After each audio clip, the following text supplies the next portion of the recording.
ஓம் சாய்ராம், ஜெய் சாய்ராம். எல்லாரும் நல்லா இருக்கணும், எல்லாருக்கும் நல்லதே நடக்கணும்.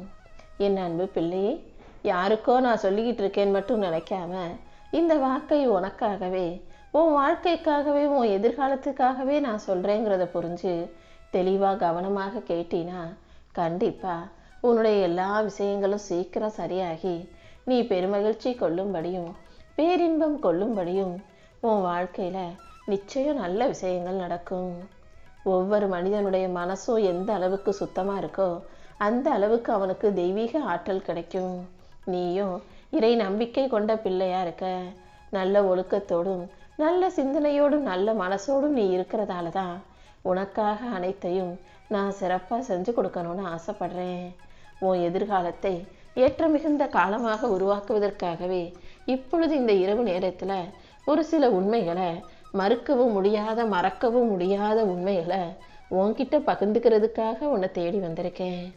எப்பவுமே என்னை நம்பி மனசை சுத்தமாக நல்ல சிந்தனையோட எல்லாரிடமும் அன்போடு பேச கற்றுக்கோ. அது ஒன்று தான் நீ என்னை நெருங்கி வருவதற்கான அடையாளம். நீ என்னை நெருங்கி வர்றதால என்ன ஆகும் நீ யோசிக்கிறியா? நீ அதிக பக்தியும் நம்பிக்கையும் என் மீது செலுத்தும் போது, நான் உன் பக்கத்தில் உனக்கு அருகில் நெருங்கி வரும்போது, அதன் மூலமாக உன் வாழ்க்கை அழகான மலரை போல மாறும்.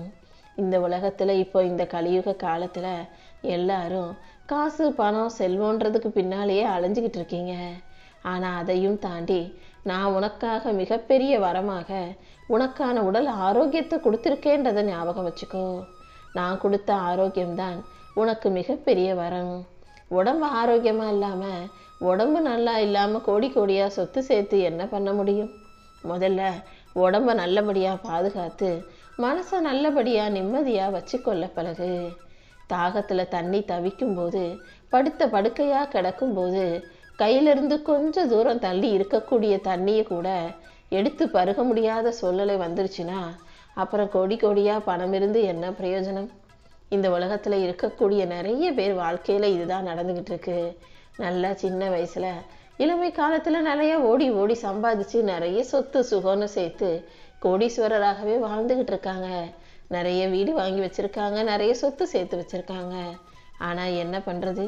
அவங்களுக்கு தண்ணீரை குடிக்கக்கூடிய தெம்பு உடம்புல இல்லாமல் போயிடுச்சுன்னா, தண்ணியை எடுத்து கொடுக்கறதுக்கு ஒரு ஆள் இல்லாமல் போயிடுச்சுன்னா அது மிக மிக மோசமான நரக வாழ்க்கை அல்லவா?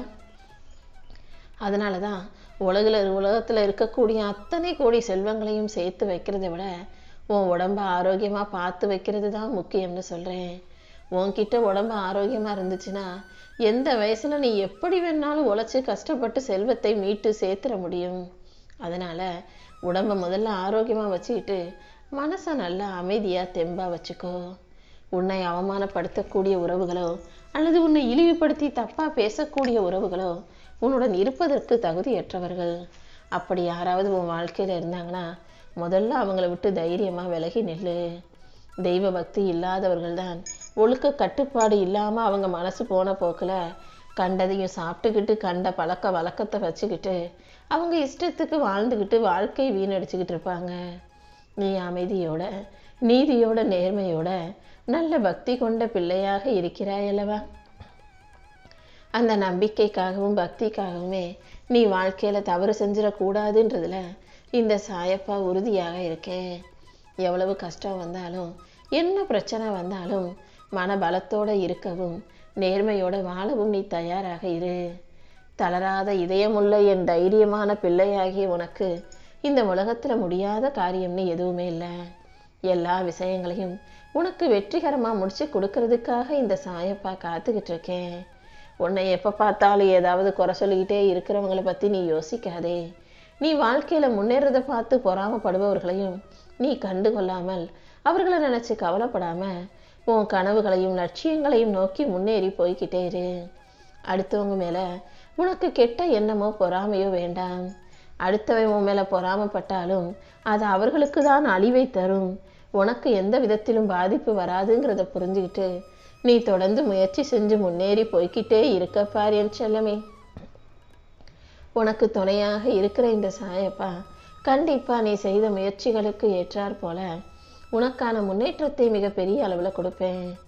காலம் கொடுக்க வேண்டியதையும் இந்த சாயப்பா கொடுக்க நினைப்பதையும் யார் விரும்பினாலும் வெறுத்தாலும் தடுத்தாலும் கண்டிப்பா நான் உனக்கு கொடுத்தே தீருவேன். நான் உனக்கு கொடுத்ததையெல்லாம் மகிழ்ச்சியோட ஏத்துக்கிட்டு மனநிறைவோட வாழ்வதும், இது என்ன இப்படி வந்திருக்கேன்னு சொல்லி குறப்பட்டுக்கிட்டே வருத்தப்பட்டு அழுவதும் உன் கைகளில் தான் இருக்குது என் செல்லமே. ஒவ்வொரு மனிதனும் எப்படி ஜெயிக்கிறான்னா அது அவனுடைய சிந்தனையை பொறுத்து தான். யார் யார் எந்த விஷயத்தை எப்படி நல்ல விதமாக சிந்திக்கிறாங்களோ அதை பொறுத்து தான் அவர்களுடைய வாழ்க்கை உயரும்.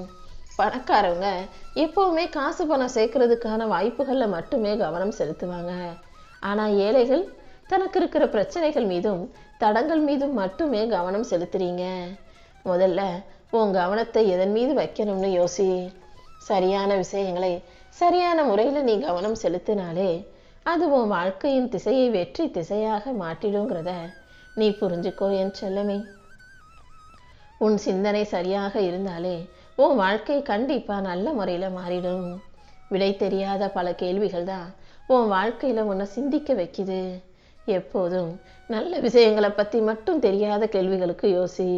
தேவையற்ற விஷயங்களும் உன் மனசை கவலைக்கு உள்ளாக்குகிற பயமுறுத்துகிற விஷயங்களையும் பத்தி நீ சிந்திக்காம தவிர்த்துறது தான் உனக்கு நல்லதாக இருக்கும் என் செல்லமே. இந்த உலகத்துல இருக்கக்கூடிய மனிதர்கள் நல்லவர்களாகவே இருந்தாலும் அவர்களுக்கு துன்பம் வரதான் செய்யும். கெட்டவனாகவே இருந்தாலும் அவனுக்கு காசு பணம் வசதி இருக்கதான் செய்யும். ஏன்னா வாழ்க்கை எல்லாத்தையும் எல்லாருக்கும் மாறி மாறி கொடுத்துதானே சோதிக்கும். அப்படிதான் இப்போ நீ கஷ்டத்தை அனுபவிச்சிட்டு இருக்க. உனக்கு தீங்கு செஞ்ச கெட்டவன் வாழ்க்கையை சந்தோஷமா வாழ்ந்துகிட்டு இருக்கான்.